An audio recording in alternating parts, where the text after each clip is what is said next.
Selama bertahun-tahun gagasan Indonesia untuk memiliki kapal induk seringkali dipandang sebagai wacana yang terlalu jauh melampaui kebutuhan real pertahanan nasional. Kritik paling keras datang dari sisi anggaran, mengingat bahwa pembelian kapal induk beserta ekosistem pendukungnya dapat menyedot dana pertahanan dalam jumlah sangat besar.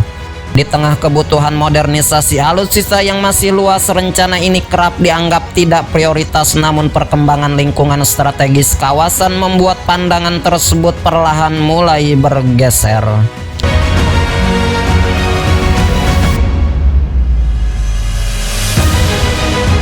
Alasan utama yang membuat rencana ini kembali diperhitungkan adalah tantangan geografis Indonesia itu sendiri. Sebagai negara kepulauan terbesar di dunia, Indonesia memiliki wilayah laut yang luas, jalur pelayaran internasional yang vital, serta kawasan perbatasan jauh dari pusat-pusat kekuatan militer. Ketergantungan penuh pada pangkalan udara darat dinilai memiliki keterbatasan, terutama dalam merespon cepat dinamika keamanan di wilayah terpencil. Dalam konteks ini, kapal induk atau platform sejenisnya dipandang mampu menghadirkan kekuatan udara secara mobile dan berkelanjutan di laut.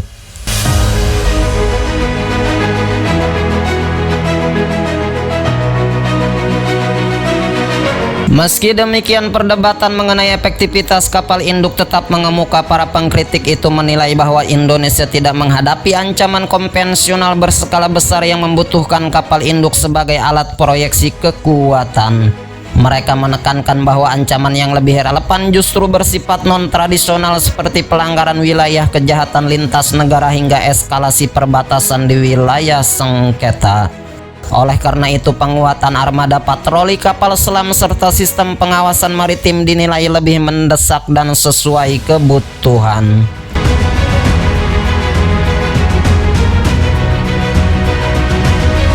Di sisi lain, pendukung rencana ini menilai pendekatan tersebut terlalu sempit jika hanya melihat kapal induk dari perspektif perang terbuka. Kapal induk, terutama dalam konsep yang lebih ringan, dapat berperan sebagai pusat komando bergerak, sarana bantuan kemanusiaan, hingga alat diplomasi pertahanan.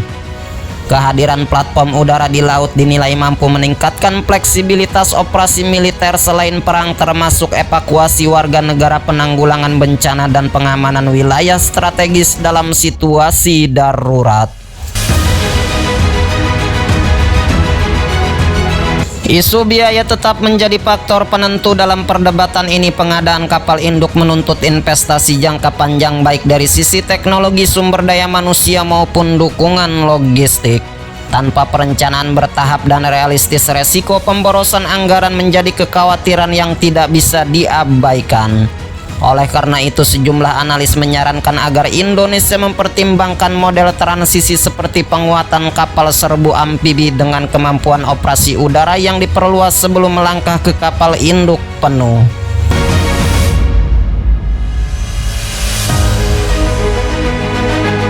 Perubahan persepsi ini juga tidak terlepas dari dinamika keamanan regional. Meningkatnya aktivitas militer negara-negara besar di kawasan Indo-Pasifik, termasuk kehadiran kapal induk asing, memaksa Indonesia untuk meninjau ulang postur pertahanannya. Dalam situasi ini, memiliki kemampuan udara di laut dipandang bukan sebagai langkah ofensif, melainkan sebagai upaya menjaga keseimbangan dan kedaulatan wilayah.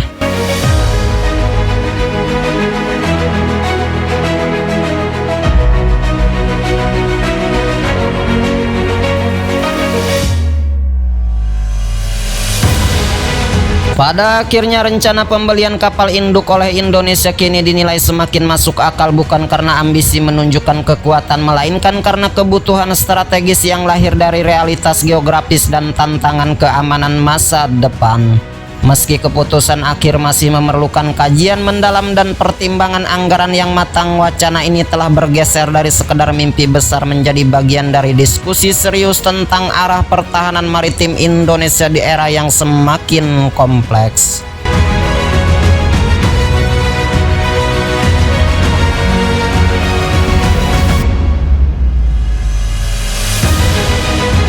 Perdebatan mengenai rencana pembelian kapal induk oleh Indonesia mencerminkan proses pendewasaan dalam perumusan strategi pertahanan nasional.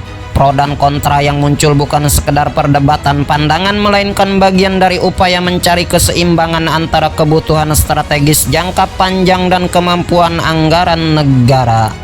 Dalam konteks ini, kapal induk tidak lagi semata dipandang sebagai simbol prestisi militer, tetapi sebagai salah satu opsi untuk menjawab tantangan geografis dan dinamika keamanan yang terus berkembang.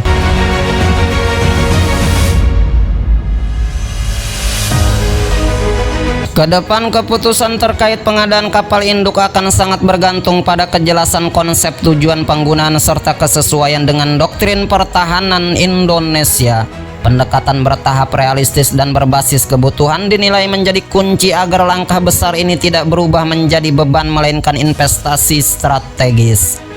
Dengan perencanaan matang dan kajian menyeluruh, wacana kapal induk dapat diarahkan untuk memperkuat pertahanan maritim tanpa mengorbankan prioritas lain yang sama pentingnya.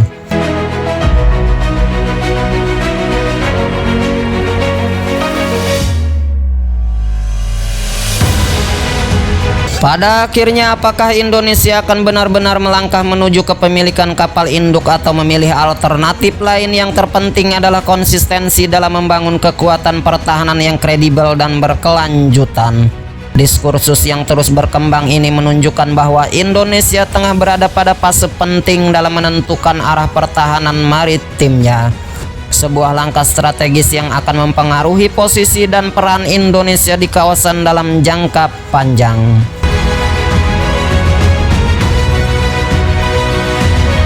Selama bertahun-tahun, gagasan Indonesia untuk memiliki kapal induk seringkali dipandang sebagai wacana yang terlalu jauh melampaui kebutuhan real pertahanan nasional.